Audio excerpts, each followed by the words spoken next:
All right, hello everyone. We're just going to give it the traditional few minutes on Zoom just to make sure people can join, connect to the audio. We hope you're all well.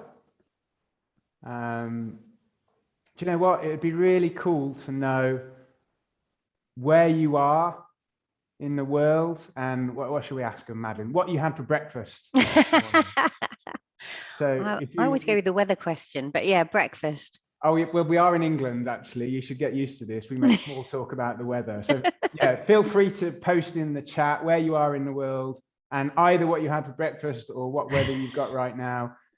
It's raining here in Oxford. Don't let that put you off coming to Oxford, but it's definitely raining. So if you've got any reports of sunshine, we'd love to hear them. Oh, I've got someone in Kerala in India, so hoping that's good. Oh, Bristol. Oh, Bristol, very exotic. One of my favourite places, though. Way out west. Oh no, it's raining in India as well, in Kerala. Oh no.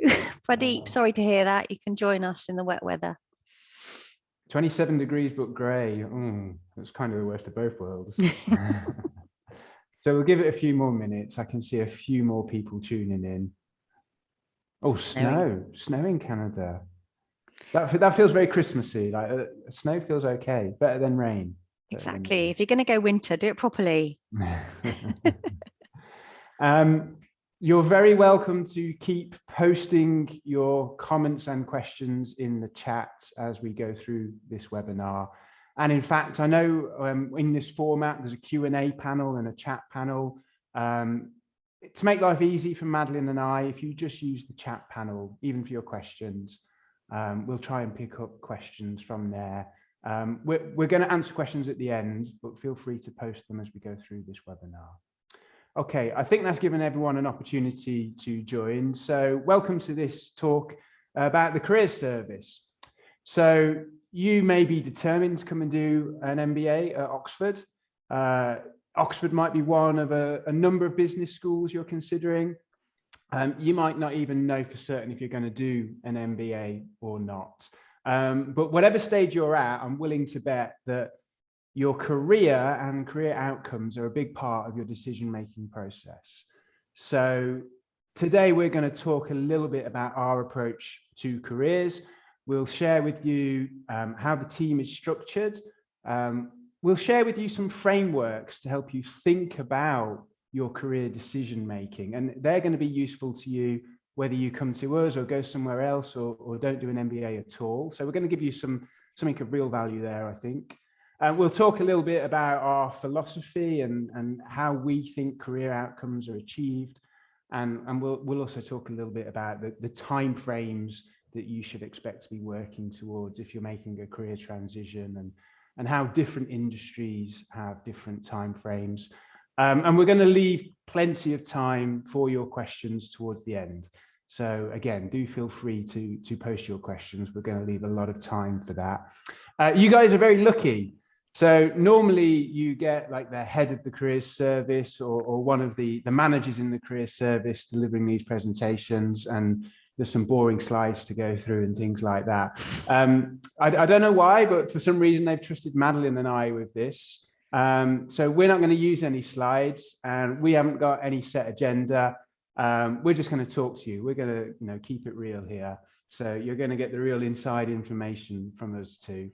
And this should just be a great opportunity for you to find out a bit more about career. So by the end of the session, you should be in a good place to make a more informed decision, at least on that aspect, on the careers aspect, about whether this MBA is for you or not. So I hope that sounds okay to everyone. I hope that all makes sense. I suppose we should start off by introducing ourselves, shouldn't we? So I'm Dan Kiernan. I'm a careers coach at Said Business School. I've been here for about 20 months.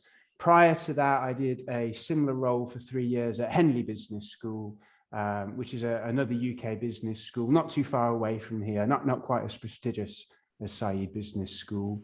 But before that, I had a career in industry. I spent 10 years as an operations manager at the Bank of New York, which sounds very glamorous, but I was just in the back office, and I was mostly based in Leeds, which is a city in the north of the UK. So it wasn't as glamorous as it sounds.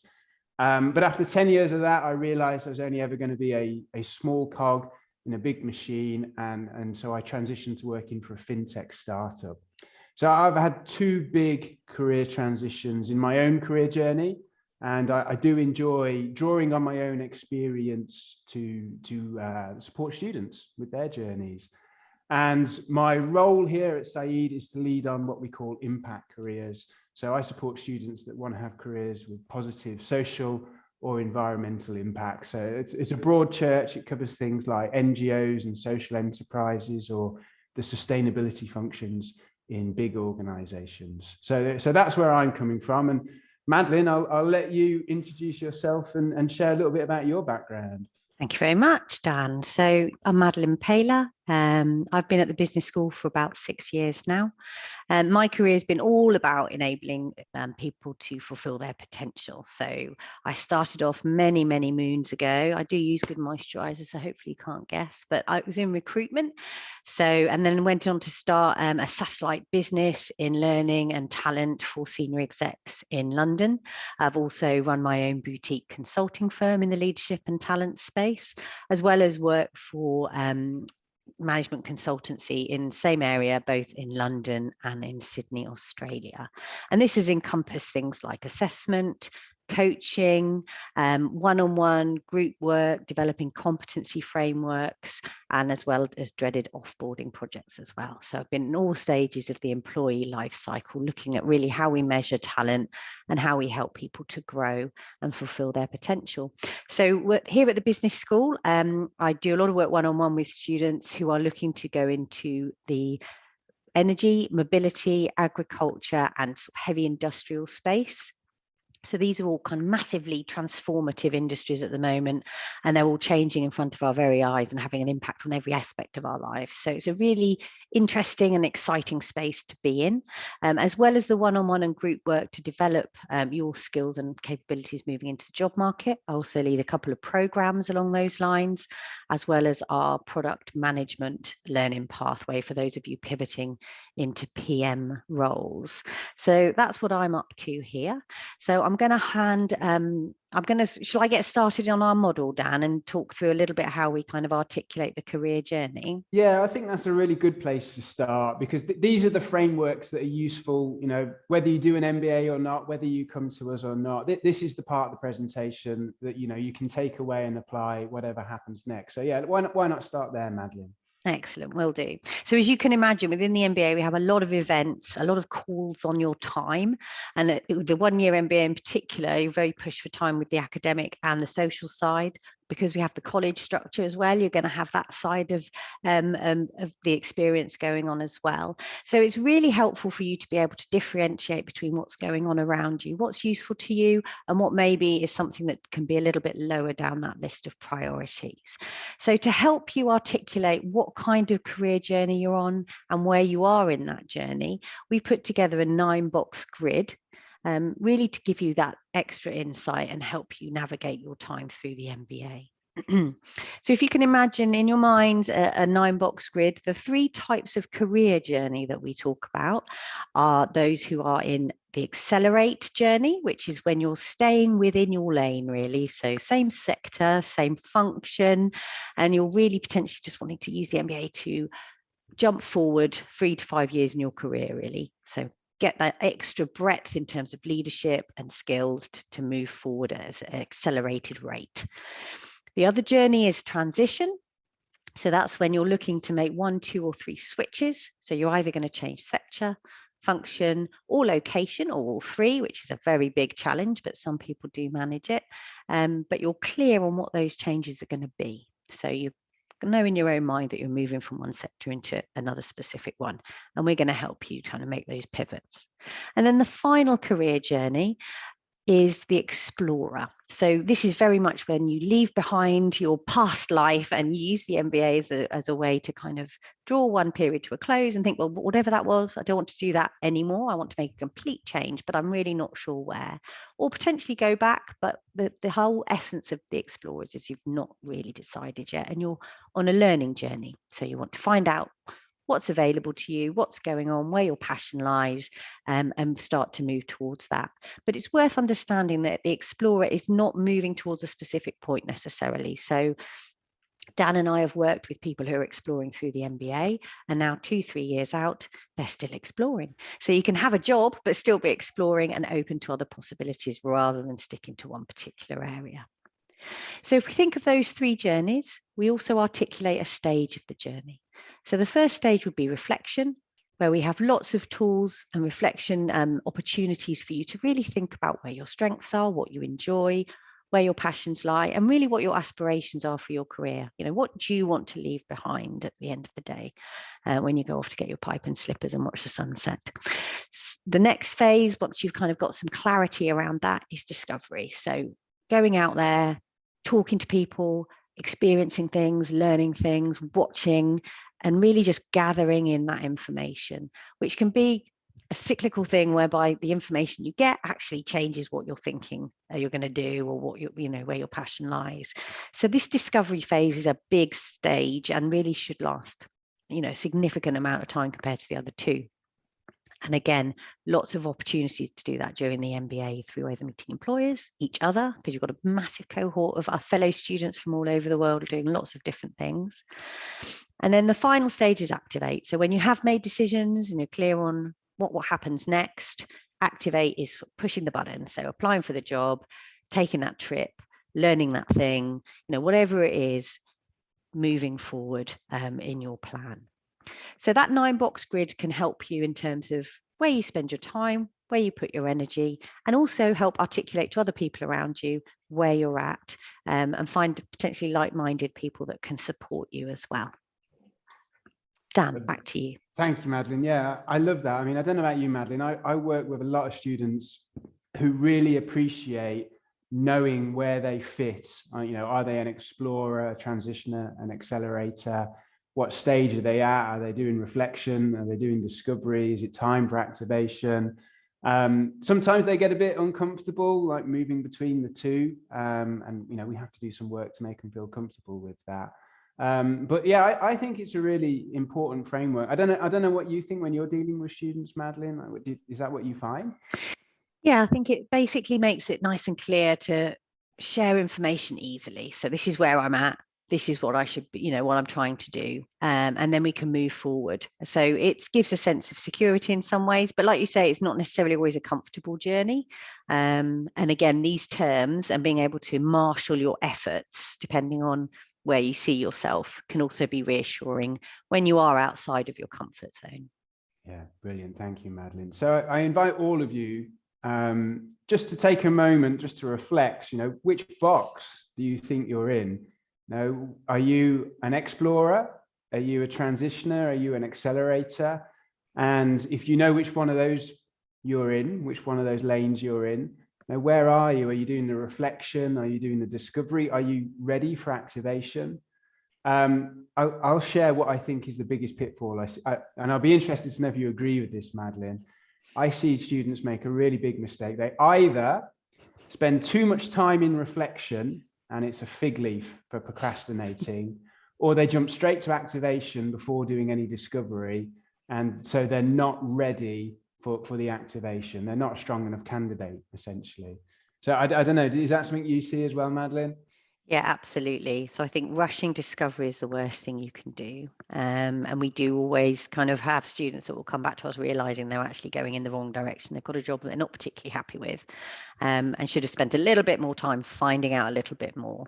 And we talk a little bit later about networking, but it's very much understanding that being in that gathering of information stage is important. And we have some tools, some psychometric tools like the NEO, which you can do, which will help you understand, am I naturally prone to wanting to get to the decision point because I'm comfortable there and rushing the other stuff?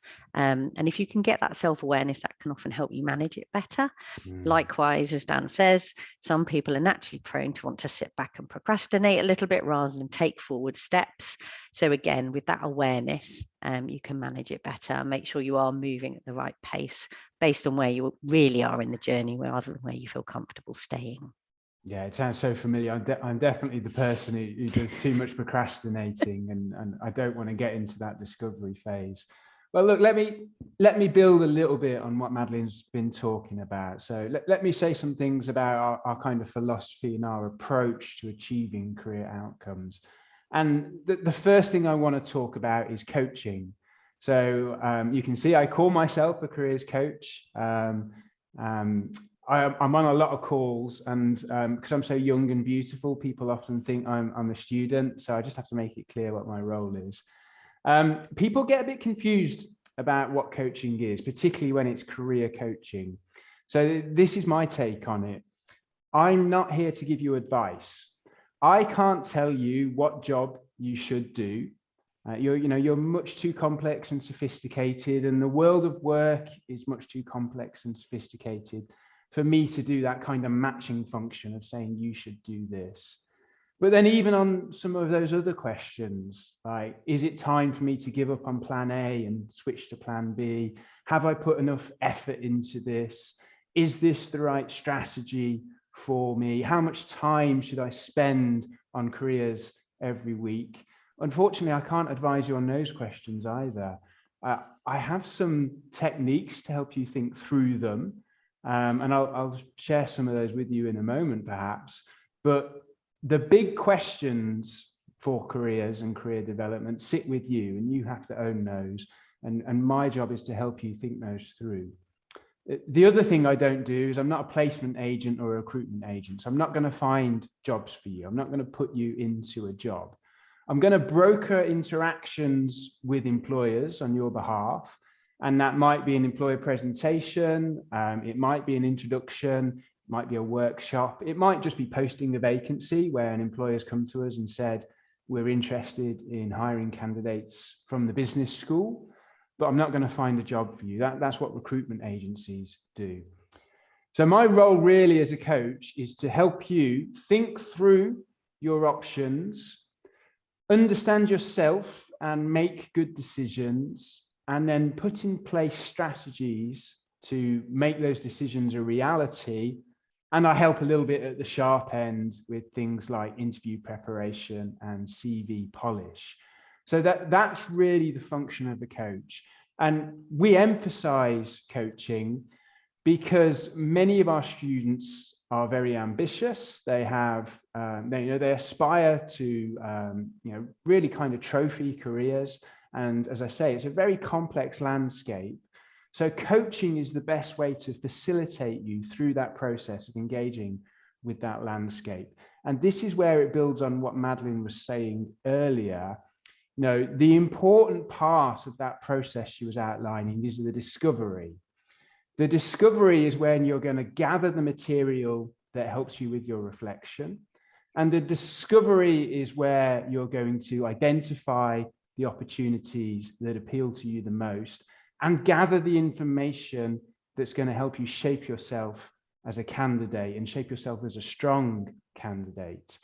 So we coach you through that discovery process, and the majority of that, the best way to do that discovery process is through networking and through short-term work experiments. So it's through conversational research and internships and short-term work experience and things like volunteering or freelancing or work shadowing. There's a big temptation for people to default to desk research. And it goes back to what Madeline was saying earlier. Feels quite comfortable, doesn't it, to be doing Google research or online research. But the information you gather through that route isn't rich enough. So you need to be thinking in terms of conversational research and short-term work experiments. And that's where you'll gather the information that is rich enough and real enough for you to make good decisions and to shape yourself as a strong candidate. So we put a big emphasis on coaching you through that process. And that really is the core of the philosophy we have here at the business school. I don't know, Madeline, have I got that right? Have I missed anything? Is there anything else I should have said about that? Absolutely. No, absolutely. Here. But I would just really emphasize that it's around empowerment. So we're here to kind of help you develop tools, techniques, become skilled at doing what you need to do. to go through that discovery phase and move forward. So that's really what we're here to help you and give you those opportunities to grow. But we don't make decisions for you, and we can't really tell you what to think or how to do it. This is kind of your development as a professional, and there'll be some personal development in there too. Yeah. Okay, shall I talk through how the team is structured just so they can get a bit of context, Dan? Yes, let's go through that. Thank you, Madeline. So Dan's really set out how the coaching role itself will operate. So when you interact with us one-on-one, these are the kind of things you can expect, as well as the kind of the framework of events and what they're for. So if we take another step back and just to really help you understand how the career development team is set up. So this will give you a sense of the resources that are there for you and how to navigate them.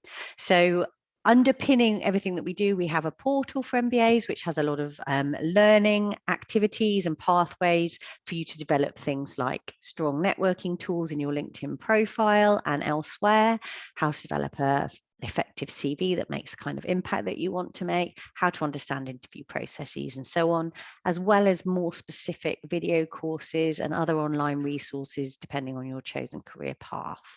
We also have a CRM system, which is where you can book all of your appointments, see what events are on, where all of the coaching notes are. So the whole of the coaching development team can see your journey and understand what interactions you've had with us so far. So this means we can provide a really kind of joined up, consistent support service that understands where you've been and where you're going. So in terms of people, so we're split into vertical teams. So first up, we have an ops team, which will be the people that are kind of making everything work smoothly. You'll often interact with them on large programs when there's other kind of ancillary administration going on and in our in-person events. Aside from that, we have sector teams who are coaches and employer engagement managers focused on specific vertical sectors.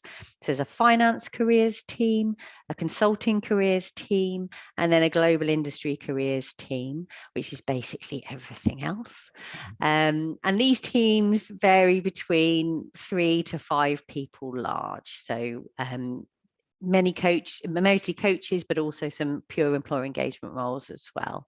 So within those sector teams, you may well find yourself, depending on your career journey, talking to 2 different sets of people about different sector roles and developments within that particular sector.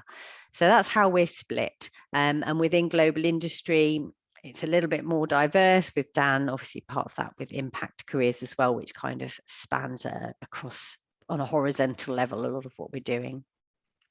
In terms of how that plays across to the cohort, I'll just quickly mention that. So you'll be no doubt take a look at our employment report if you haven't already as part of your research. And I can see some questions have come through around that. But the lion's share with a 30% split tends to be across these 3 areas of finance, consulting, and tech. So within the global industries world, tech roles. So that tends to be fairly consistent year on year in terms of destination. So we're organized really to make sure we meet that demand in terms of resource and have enough people available both to engage with the market and help open up opportunities for you and give you that coaching support that Dan was just talking about. Brilliant. Thank you, Madeline. It's interesting to reflect sometimes as well as where teams intersect. I mean, I know this happens between you and I quite a lot, Madeline, where you look after the energy sector, and I often work with students who are interested in impact career and interested in clean energy. So in that example, it wouldn't be unreasonable for a student to be talking to both Madeline and I, and we have similar things with impact investing or tech startups. There's lots of places where there's intersections, where you may at least initially be talking to 2 different career coaches or 2 different teams, and you shouldn't. I don't think they should feel worried about doing that, should they, Madeline? No, we do generally talk to each other. So it's usually a joined up approach. And absolutely, I think, good relationships with people in the careers team are always, beneficial for you, because it helps keep you front of mind and helps sort of set out your credibility as well. So we can see you as employers see you as well. So any opportunity you get to develop a good relationship with a member of the careers team is a bonus. Brilliant, thank you. So I'll say something about timeframes. This is all going to be very high level. Obviously, it's different time, things happen, changes every year. But very broadly, like let's start at the highest level. A career transition, we think that typically takes 15 to 18 months, sometimes quicker, sometimes longer. So don't fall into the trap of thinking the career transition starts on the 1st of October when you start the MBA and finishes like maybe in the middle of June. It's a much longer process, and you're already on that process, and you can start doing things today to enable that transition and bring the final outcome a bit forward in the time frame. So career transitions take a long time. More specifically, through the summer, from about July onwards, you will start getting lots of information from the business school and lots of logons and passwords and things like this. And one of the things you'll be given access to is Canvas, which is our virtual learning environment. And there are some modules for career development on there. So it's a little bit of a clunky website. It's not as sexy as, some of the other things you can access online. But the information is really, really good. It's something that's been developed by the careers team over a long period of time. And if you take the time to go through that over the summer, it will definitely help you with some of those steps in the reflection stage, and it will definitely start to prepare you for the discovery and activation stages. So we strongly encourage you to work your way through the careers modules on Canvas during the summer.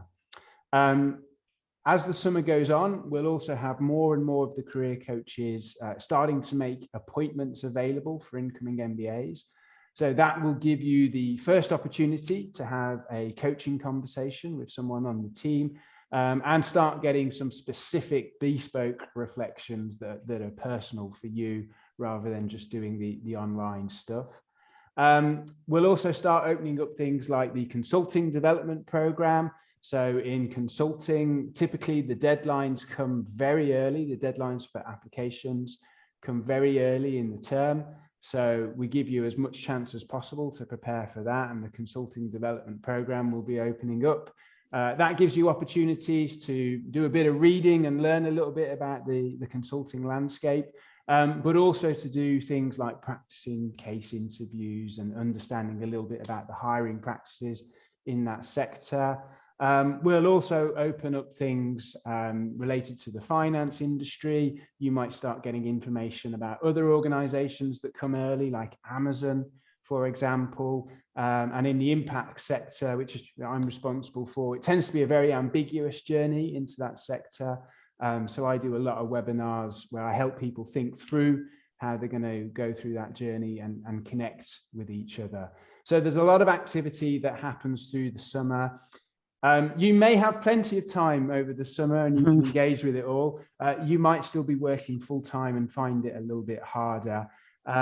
We encourage you to do it all, but it's not obligatory. But obviously, getting things done early is a massive help, because once you start the MBA, you're going to be incredibly busy. You think you know what that means. You think, yeah, I know I'm going to be busy. Every year, the students start and say, I didn't realize it was going to be this busy. So I don't know what to say to get that message across, but you're definitely going to be busy. It's a really intense period, particularly this first term that we've just gone through. So you're settling into a new city, you're settling into a new institution, you're making new friends, you're getting to grips with the academic work, and you're probably also trying to do something for your career development, especially if you are looking at some of those industries or organizations where the deadlines come early. So that might be Amazon, it might be consulting, it might be the investment banking sector. But if you are thinking of any of those sectors or organizations, then it definitely pays to be prepared, because we have this very intense period through the autumn term, through the autumn months. We also run through that period the Career Foundations program. So that's an opportunity for you to get some of the recruitability basics, really work on those, your elevator pitch, CVs, cover letters, interview preparation. So as well as having the online support for those things, we also run workshops to get you up to speed with all of those elements. Once that period is out the way, so that's the periods when those early deadlines come, we refer to those as structured hiring, by the way. So they're industries and organizations that put a lot of effort into recruiting MBAs. They take lots of MBAs from all around the globe every year. So they have a very structured process. So that's known as structured hiring. Only a minority of students are successful through that process. So even though there's a lot of noise about it and it's very prominent and it's very aspirational, it's what a lot of students aspire to, there's just not that many seats in these organizations compared to the number of MBAs that want to do it. So only a small number of MBAs are successful through that process. Most MBAs will then find their jobs later on in the year, later on in the academic year, through the experienced hire route, or some people call it the lateral hire route. So these are just the jobs that are advertised all year round anyway, or are available all year round anyway, but might not be advertised. So this is just the normal job market. If you are going through that route, there's no point making formal applications or trying to activate opportunities until around about May time, because no hiring manager is going to wait more than 4 or 5 months to fill a vacancy, and you won't be available to work full time until you complete your MBA, which is in 4 or 5 months time from May.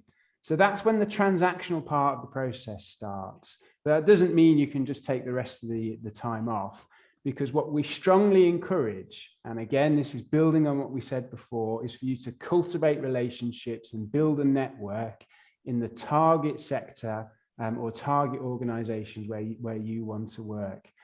That's because whether it's an open hire process and you apply online, or whether you find your job through your network, you find your opportunity through your network, the information you've gathered and the relationships you've built through your networking activity will really support both of those routes into the workplace. So you won't be able to shape yourself as a candidate. You won't be a strong enough candidate without having done the networking. And we don't know for certain, but we think only 25% of vacancies in the lateral hire market, the experienced hire market, only 25% get advertised.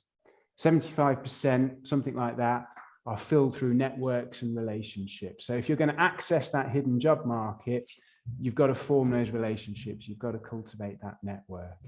So that is a little bit about the timeframes you can expect to be working with. And again, I'm emphasizing some of the activity we think is really important for you. I'll just round that section off by talking a little bit about internships. So we do have a summer internship option starting from July. To qualify for academic credit, it needs to be a minimum of 6 weeks. Most of them are sort of 6 to 8 weeks long. And many students use that as a way of trying something new, trying something different. Many students use it as a way of exploring different organizations. Many students use it as a way of building career capital to get them into the career path they're most interested in. If you're going to do an internship, and I'd strongly encourage it, I think it's a great thing to do. Same rules apply. So the application process, the hiring practices, the things you need to do to be successful, exactly the same as in the lateral hire and experienced hire job market I've just been talking about. So again, it's understanding yourself, understanding your strengths and weaknesses, making good decisions, and then cultivating relationships to figure out how you're going to apply that understanding to shape yourself as a candidate in the market for an internship opportunity. Okay, I don't know, Madeline. Again, I always defer to Madeline. Have I missed anything? Have I got anything wrong? Is there anything to add to that? No, nothing wrong. I think it's you've set it up in a very nice way for me to start talking about what could they be doing right now. So you may have picked up from what Dan's just been saying that as well as the actual transition being a long process, there's a big lead up that can really put you in a massively advantaged position if you get into your networking and really just make it part of your professional work, is to spend time building those relationships, learning, talking to people. And that's something, I don't know if you're like me, Dan, is something that we're always recommending should just be integral. Yeah. So when we think about what you could be doing right now, so as Dan said, hopefully you'll get some benefit from this session, no matter what you decide to do, whether you come here, go somewhere else, or decide not to do an MBA after all. So any kind of career development and movement can be helped by the kind of advice we're giving you. So what could you do right now? So in terms of careers, have a think about that grid. What kind of journey are you on? Do you know yet? Start that reflection time, start to think through what that means for you, because that'll inform how you want to spend time and energy in between now and starting the MBA, or making, significant steps in that next career change. So once you're at that stage, there's tools that we talk about all the time. And one of those is the 2-Hour Job Search by Steve Dalton, which is a book everybody on a career track of any description should read. It basically gives you a mechanism and a tool to almost automate how you're doing your networking. So rather than sitting down with a blank piece of paper when you're maybe a little bit tired and stressed and trying to think about who to talk to, it gives you a ready-made list to work through and almost diarizes for you who you're talking to and when you're talking to them, as well as ranking in value the types of people that you want to be talking to and where they are.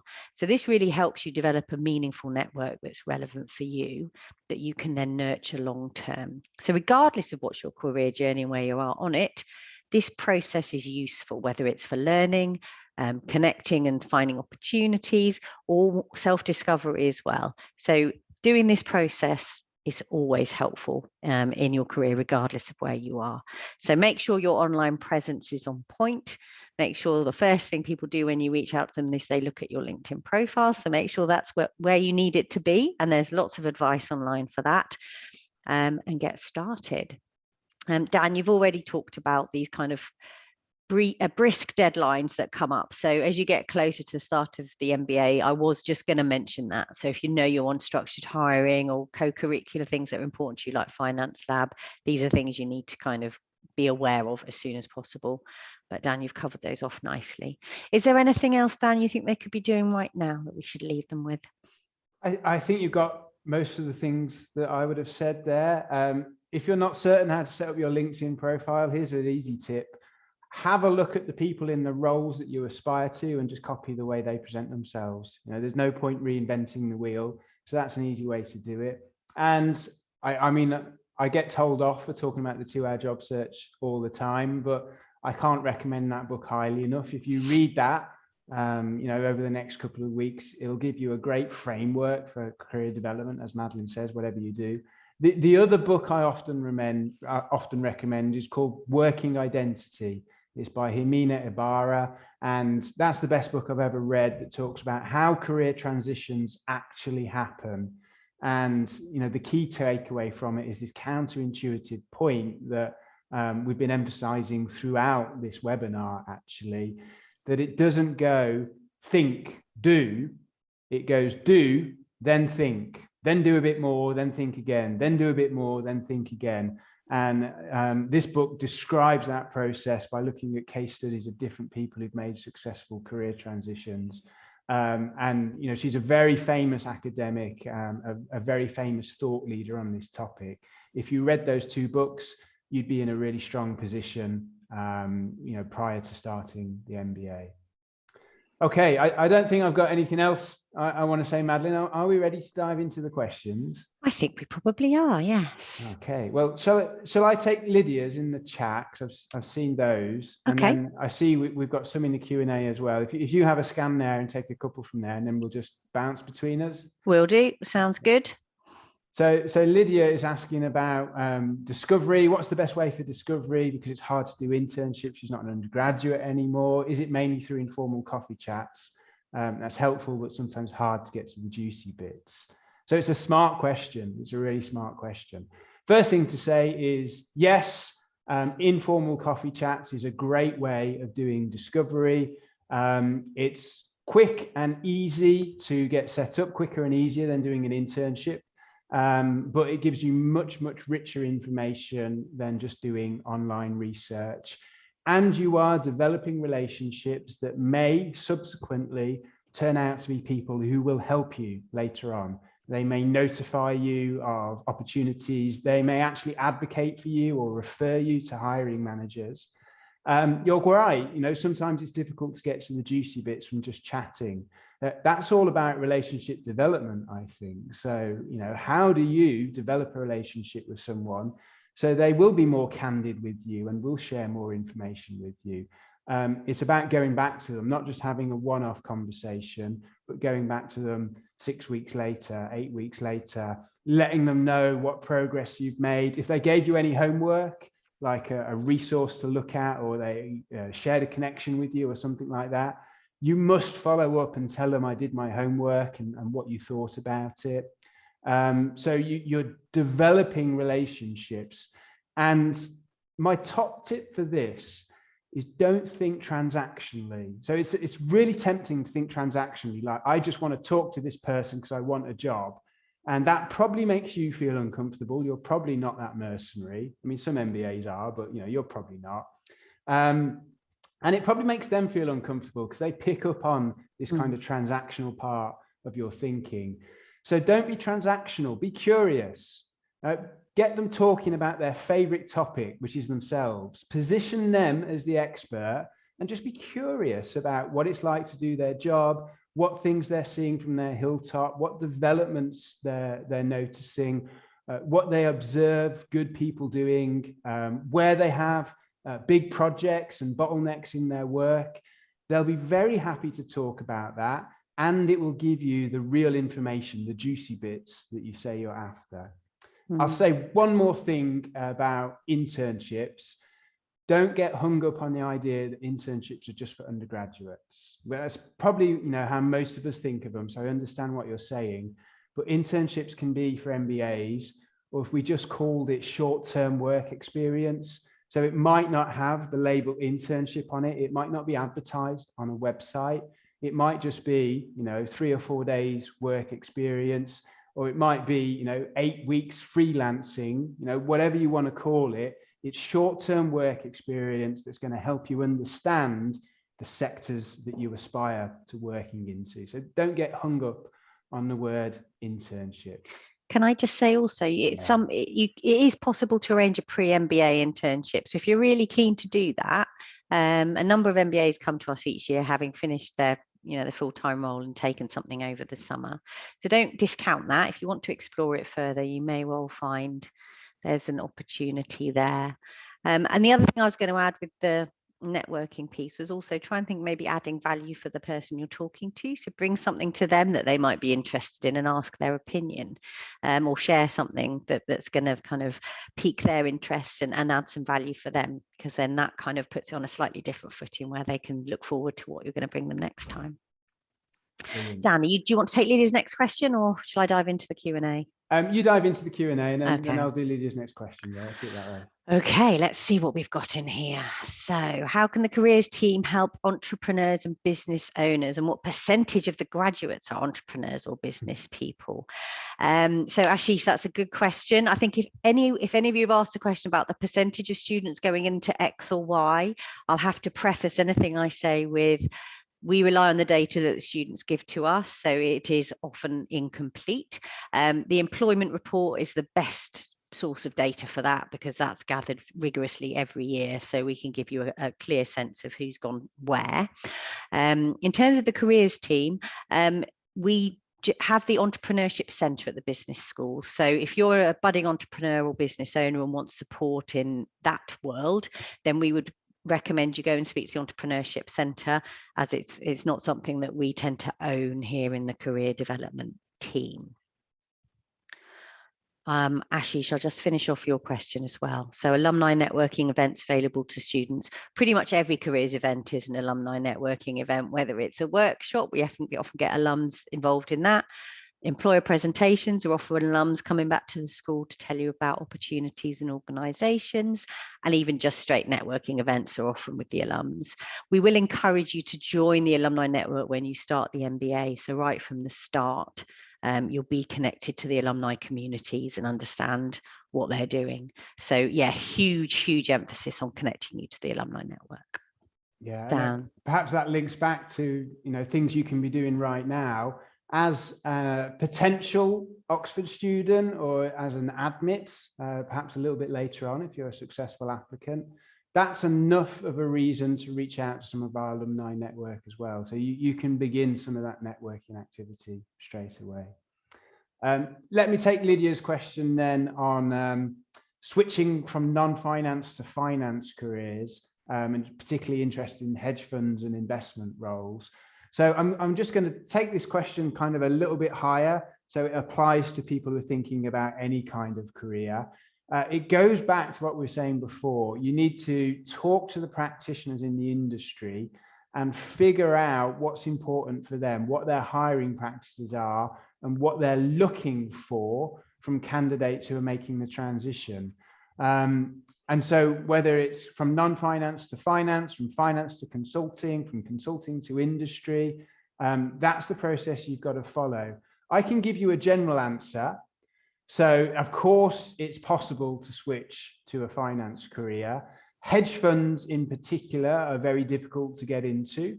They're very high profile, kind of trophy jobs, and they tend to hire people who have an investment banking background or an asset management background who've done that investment work. And they tend to hire through their networks and through their relationships. But there's always exceptions to those rules. And even a sector like hedge funds breaks down into lots of subsectors where there are some hedge funds that are more likely to hire you than others. Or there might just be some roles that you're more easily able to fill than others, or just a person you connect with who believes in you enough to give you a chance. So that's why, again, although I can give you a general answer to this question, you've got to take ownership of that journey and use the MBA as a platform for networking with people in that sector to figure out what the possibilities are. And that also links back to this kind of reflection idea, the idea that you do discovery, then reflection, then discovery, then reflection. So if you discover that you could work for a hedge fund, but you're going to have to start as a kind of junior analyst, what does that mean for you? Is that something you're prepared to do? Would you be prepared to do 2 or 3 years earning your stripes before you got to be an associate? Or if you discover that you can't get a job in a big hedge fund, but you can get a job in a boutique one, or you can't get one in your preferred location, but you can get one in some other market, that's where the reflection keeps coming back into this process. So that's why it's hard for me to give specific answers to these questions here on this call, but it is a great opportunity for me to encourage you to do some of these really productive career development practices. Madeline, I'll hand back to you now for a couple. Yeah, and I think really I'm seeing a lot of questions here. So we've got Haojang, Pradeep, Pranav, Priyadarshi, Akshay as well, all asking questions about switch. So hopefully that's answered your questions there from Dan. So yes, we will help, facilitate networking and give you the skills you need to establish your credibility in a place, but also we have different learning pathways in terms of case, in terms of product, in terms of finance, that will give you the hard skills as well. Beyond that, it's kind of down to you. And in terms of your specific switch, we'll work with you on that one-on-one. So I hope that's answered your questions there. So James is asking about the 1+1. So those of you looking at a 1+1, we would tend to connect with you only in your second one, if you like, when you come to the business school rather than before. And in terms of your college helping job applications, Dan, have you come across this? My understanding is that they can help you with your networking, and there may be job opportunities that come via that. But in terms of formal support in job applications, as far as I'm aware, there isn't a structure in place for that. No, there isn't. Colleges are useful places for networking. There are occasionally roles posted through a college in a kind of informal way. But for specific support, then yeah, you're better off coming to us. Colleges are more about networking. Okay, so if I think about taking the switch questions out from the chat, I'm being asked about the next employment report. So we take in our deadline for gathering information for the employment report is the following March. So there's always a year lag in terms of the report itself coming out. When do you think is the next one due out soon? I think it is, isn't it, for the Yes, it must cohort prior to this one? Yeah. So yes, watch this space, Rovlan. It's on its way. Shall I take a couple, Okay. Madeline? Give you a voice of rest. Let you pick up some others. I'll pick up on a couple of others in the chat. So how open are employers in the UK to recruit internationals?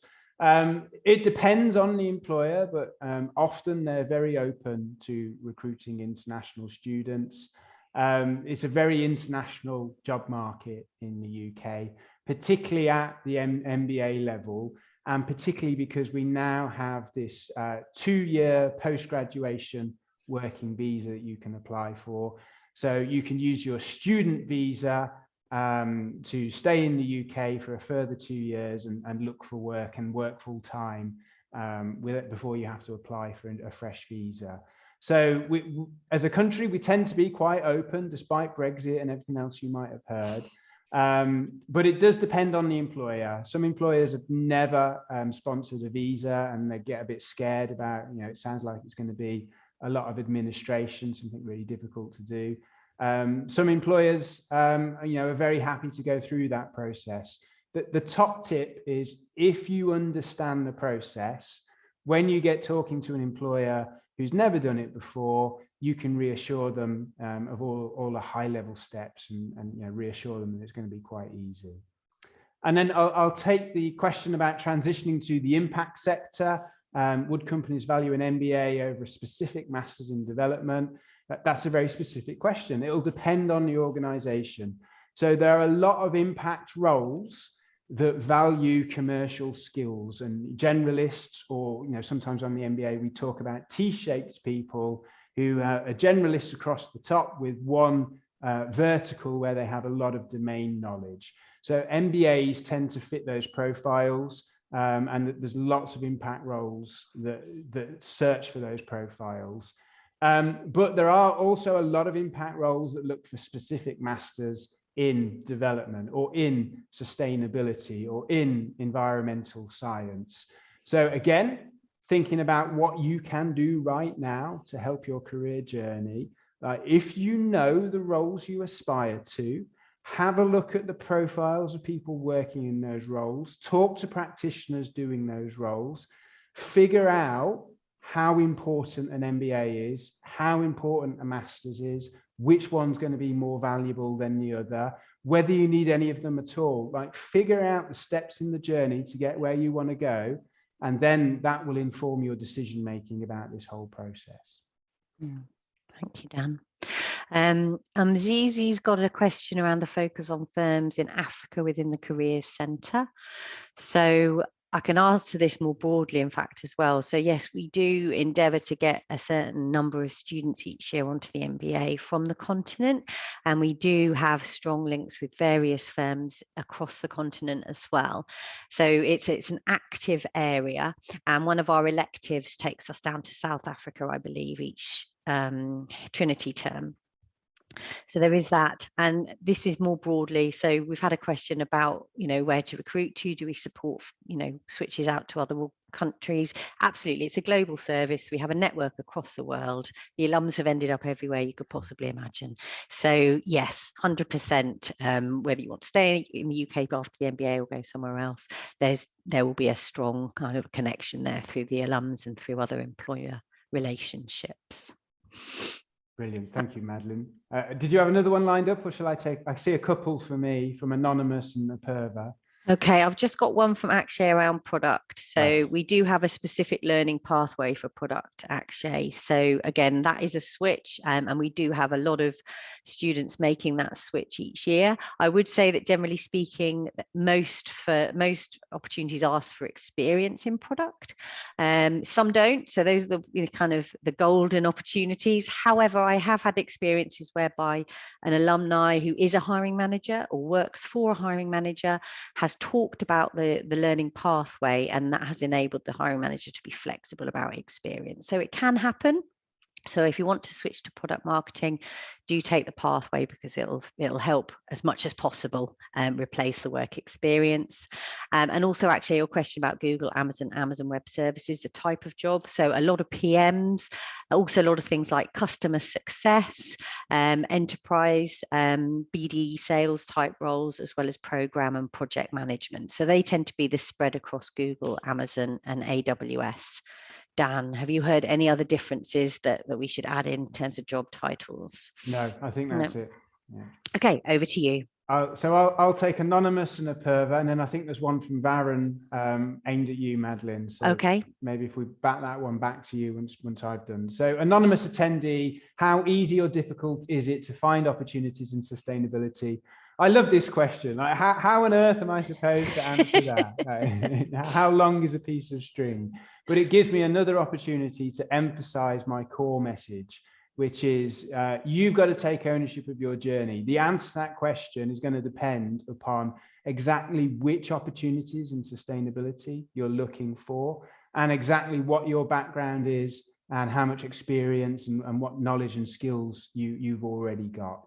So there's no way a careers coach is ever going to be able to answer that question. They can coach you through the thought process you've got to go through to try and develop an answer, and they can coach you through, this is important, the activity you've got to undertake to figure out the answer to that. We can coach you through that.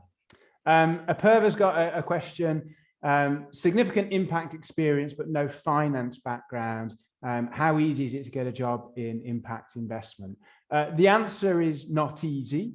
The impact investment sector does tend to favor people with the hard skills that are required, like financial modeling and doing valuations. So they do tend to hire from people with an investment banking background or an asset management background, where they've used those skills in the real world. But it is changing. There are ways in for people who've got impact experience. We are trying to build pathways to enable that transition. So one thing I spend a lot of time working on is called Project Aspire, where we broker short-term work placements in the impact investing industry for people who had no prior experience. And this gives you that first piece of experience, that first piece of career capital, which you can then build upon to try and make the transition. So they're not easy transitions to make, but we have had several students successfully do this over the last few years. You might also want to think about what are the other roles in the sector where there may be opportunity for you to work, and then perhaps you can work across to the investment function, or perhaps these other roles would fulfill all of your aspirations. So I'm thinking here, it might be an impact measurement role. It might be an operational role. It might be a portfolio manager role where you're sort of commercially supporting the ventures that have been invested in. So, if you want to get into the investment function, it's possible, but it's a long and difficult transition, but it's possible. But there might be other roles out there that meet your aspirations, and that's also worth thinking about. Okay, so I'll just pick up these two. Thank you, Dan. I'll just pick up these two questions from Atul and Varun. So they're both around strategy or sustainability consulting within the energy sector. So again, this is an area where Dan and I tend to dance together quite frequently because it's a bit of a crossover. But you've both asked really about how many opportunities or the future of jobs. And really, in answer to both of those, yes, it's growing massively, lots of opportunities coming through, lots of support available to help you pivot into a consulting role with case and networking. So yes, it's a huge growth area, so one to watch if that's what you're interested in. Dan, I'm trying to see what else we've got. One more's popped up, but we're kind of out of time, aren't we? So this is a brief one for you. Yeah, let's see. So benefits career, are there exclusive job opportunities for Oxford or Sage students? Or are they the same as for everyone else in the job market? There's a small minority of exclusive opportunities. There's a bigger pool of opportunities where it's alumni or people who are part of community who are very interested in hiring from us, but they're not going to make it exclusive. There's nothing to gain for them by making it exclusive. It's not in their interest. And then, of course, the biggest part of the universe of possibilities are open to everyone. So keep that in mind. And then the final question here, significant experience in investment and finance, but no impact experience. Can you get into impact investing? Yes, that's plausible. And it's probably easier to make the transition that way than what I was just talking about. Okay, I think that's brought us to the top of the hour. Yeah. I'm very easy to find on LinkedIn, and I do make myself available. I'm very happy to answer questions I get via the LinkedIn platform. I'm not doing you a favor if I do that. The more developed your career thinking is before you start the MBA, the easier my job's going to be, the easier Madeline's job's going to be, the easier your MBA time is going to be. So feel free to approach me with any questions between now and starting the MBA. And look, we hope to see you all here in October. But if you choose to do something different, that's fine. Best of luck with your career journey. Take care, everyone. Bye-bye. Best of luck. Goodbye.